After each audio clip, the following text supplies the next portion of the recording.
உன்னதமானவருக்கே மகிமை.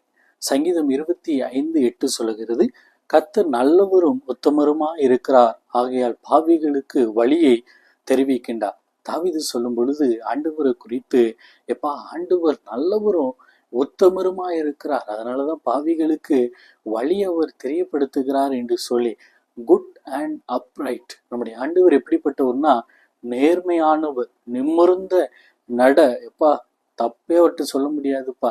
இப்ப நானே ஒரு தப்பு பண்ணல அப்படின்னா எப்படி ஒரு கம்பீரமா அவர் நடப்பேன். அந்த மாதிரி ஆண்டவர் நிமிர்ந்த நடை, அப்ரைட். நம்முடைய ஆண்டவர் அப்படிப்பட்ட ஒரு நல்ல தகப்பனாக அவர் நமக்கு முன்பதாக அவர் இருக்கின்றார். அவரை பின்பற்றுற நீங்களும் நானும் எப்படி இருக்கிறோம்? உத்தமமா நம்ம நடக்கிறோமா? யோசித்து பார்க்க வேண்டும். உத்தமமாய் நடக்கிறவன் பத்திரமாய் நடக்கிறான் என்று வேதத்துல சாலமோன் ராஜா அவர்கள் சொல்லுகின்றார்கள். இந்த உத்தம குணம் உங்களிடத்திலையும் என்னிடத்திலையும் காணப்படுகிறதா? இன்னைக்கு யோசித்து பார்க்கணும். நம்ம உத்தமமா நடந்தோம் அப்படின்னா நிறைய காரியங்கள் இருக்கு. ஆனா ஒரு 3 காரியங்களை மாத்திரம் உங்களுக்கு முன்பதாக வைக்க விரும்புகின்றேன்.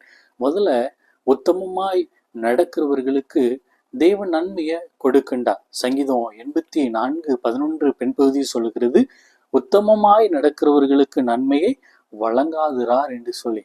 அப்ப யாரெல்லாம் உத்தமமா நடக்கிறார்களோ அவர்களுக்கு தேவ நன்மையை அவர் கொடுக்கிறார். நீதிமொழிகள் 11:3 சொல்லுகின்ற பொழுது, செம்மையானவர்களுடைய உத்தமம் அவர்களை நடத்தும், துரோகிகளின் மாறுபாடோ அவர்களை பாழாக்கும். இந்த வசனத்துல நம்ம புரிஞ்சுக்கிறது என்ன அப்படின்னா, நேர்மையானவர்களுடைய நேர்மை அவர்களை வழி நடத்தும், துன்மார்க்கம் அல்லது அக்கிரமமா துரோகிகளா வாழ்கிறவர்களுடைய மாறுபாடான இந்த கைகள் அவர்களை பாழாக்கும், அதுவே அவர்களை அழித்து விடும். அப்ப செம்மையானவர்களுடைய உத்தமம் அவர்களை நடத்தும். செம்மையானவர்களாக நம்ம இருக்கின்ற பொழுது ஆண்டவர் நமக்கு நன்மையான அந்த காரியங்களை அவர் கொடுக்கின்றார். நீதிமொழிகள் 5:22 சொல்லப்பட்டிருக்கிறது, துன்மார்க்கனை அவனுடைய அக்கிரமங்களே பிடித்து கொள்ளும், தன் பாவ கயிறுகளால் கட்டப்படுவான் என்று சொல்லி. இப்ப நேர்மையா நடக்கிறவன என்ன செய்யுது அப்படின்னா, தேவன் அருளக்கூடிய நன்மைகள் சூழ்ந்து இருக்கு. ஆனா அதே வேளையில துன்மார்க்கமா அக்கிரமா மாறுபட்ட கைகளோடு இருக்கிறவர்களை எப்படிப்பட்ட கயிர்கள் சுற்றி இருக்கு அப்படின்னா, பாவ கயிறுகள் அவர்கள் என்ன செய்கிறது, சுற்றி கொண்டிருக்கிறது என்பதை நீங்களும் நானும் புரிந்து கொள்ளணும். அப்போ உத்தமருக்கு தேவன் அருளக்கூடிய நன்மைகள் கிடைக்கி, துன்மார்க்கரா வாழ்கிறவர்களுக்கு பாவ கயிறுகள் அவர்களை சுற்றி கொண்டிருக்கிறது என்பதை நம்ம புரிந்து கொள்ள வேண்டும். அதுதான் நீதிமொழிகள் 10:22 சொல்லும் பொழுது, தேவனுடைய ஆசீர்வாதமே ஐஸ்வர்யத்தை தரும், அதனோடு அவர் வேதனையை கூட்டார். வேதனை இல்லாத ஒரு நன்மை உத்தமமாய் நடக்கிறவர்களை சூழ்ந்து இருக்கிறது. பாவிகளா அக்கிரமங்களா மாறுபட்ட கைகளோடு கூட அவங்களா செய்யறாங்க, நானும் செய்யறேன் அப்படின்னு சொல்லி நீங்க செஞ்சீங்க அப்படின்னா, பாவ கயிறுகள், வேதனையின் நூல்கள், கயிறுகள் உங்களை சுற்றி கொண்டிருக்கிறது என்பதை நீங்க புரிந்து கொள்ளணும். 2வது, உத்தமமாய் நடக்கிறவர்களுக்கு தேவன் அதிகாரத்தை கொடுக்கின்றார். மத்தேயு 25வது அதிகாரத்துல 14 முதல் 30 வசனம் வரைக்கும் ஒரு ஓமையை ஆண்டவர் சொல்லுகின்றார். 5 தாலந்து, 2 தாலந்து, 1 தாலந்து. இதுல 5 2 தாலந்து வாங்கினவங்க என்ன செஞ்சாங்க, போய் வியாபாரம் பண்றாரு. இன்னொருத்தர் போய் அதை வேறு வழியில சம்பாதிக்கின்றார். 5 2 தாலந்துகளை வாங்கினவங்க போய் என்ன செய்யறாங்க, அதை வேற 5 2 தாலந்துகளா மாத்தினாங்க. இப்ப அவரை பார்த்து அந்த எஜமான் திரும்ப வந்த பொழுது அவர் சொல்லுகின்றார், அவனுடைய எஜமான் அவனை நோக்கி, நல்லது உத்தமமும் உண்மையும் உள்ள ஊழியக்காரனே, கொஞ்சத்தில் உண்மையா இருந்தாய், அநேகத்தின் மேல் உன்னை அதிகாரியாக வைப்பேன். இன்னைக்கு நாம் யோசித்து பார்க்கணும்.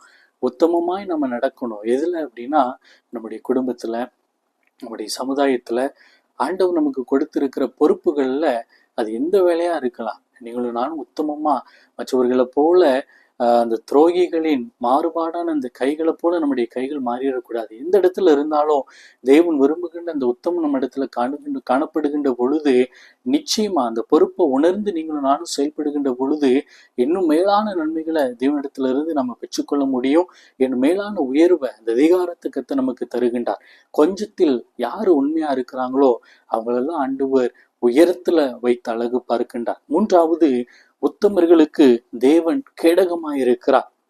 நீதிமொழிகள் 2வது அதிகாரத்துல 7வது வசனத்தின் பின்பகுதி சொல்லுகிறது, உத்தமமாய் நடக்கிறவர்களுக்கு அவர் கேடகமாயிருக்கிறார். அப்ப யாரெல்லாம் உத்தமமா நடக்கிறார்களோ அவர்கள் தேவனால பாதுகாக்கப்படுகிறார்கள் என்று சொல்லி நம்ம வைத்துக் கொள்ளலாம். கேடகம் என்பது பாதுகாப்பை குறிக்கின்றது. ஆபிரகாம் அந்த ஆதியாகமம் 14வது அதிகாரத்தின் பின்பகுதியில நீங்க வாசித்து பார்த்தீங்கன்னா, சோதோம் குமரா ராஜாவின் இடத்துல அவருடைய உரையாடலை நீங்க பார்க்கலாம்.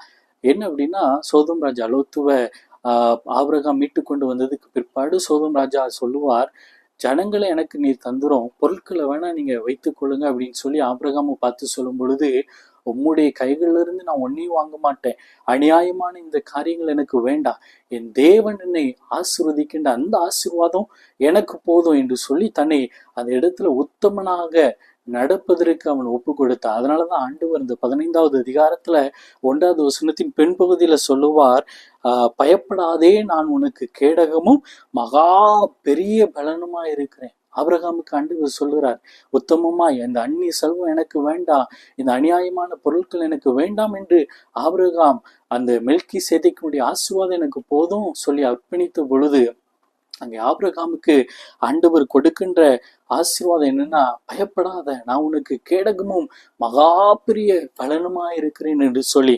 அதே போல உபாகமம் 1வது அதிகாரம் 36வது வசனத்துல எப்னேயின் குமாரனாகிய காலேபுக்கு ஆண்டவர் கொடுக்கின்ற அந்த காரியம் என்ன அப்படின்னா, அவன் மாத்திரம் அதை காண்பான், அவன் கர்த்தரை உத்தமமாய் பின்பற்றினபடியினால் நான் அவன் மிதித்து வந்த தேசத்தை அவனுக்கும் அவன் பிள்ளைகளுக்கும் கொடுப்பேன் என்று சொல்லி.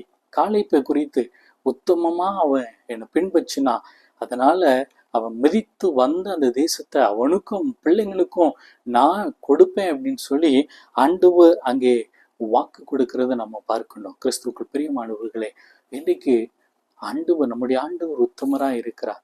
அவரை பின்பற்றுகின்ற, அவரை தொழுது கொள்ளுகின்ற நீங்களும் நானும் அந்த உத்தமத்துல நம்ம நிலைத்திருக்கிறோமா? நேர்மை நம்முடைய வாழ்க்கையில காணப்படுகிறதா என்பதை யோசித்து பார்ப்போம். நேர்மையா வாழ்வதற்கு ஒப்பு கொடுப்போம். தேவன் முதலாவது நன்மையை அவர் தருவார், 2வது அதிகாரத்தை உயர்வை நமக்கு கொடுப்பார், 3வது அவர் நமக்கு கேடகமாக பாதுகாப்பாக நம்மை சூழ்ந்து இருப்பார். அப்படிப்பட்ட ஆசீர்வாதங்களை தேவன் நம்ம ஒவ்வொருவருக்கும் தந்து நம்மை நிறைவாக ஆசீர்வதித்து வழிநடத்துவாராக. ஆமென்.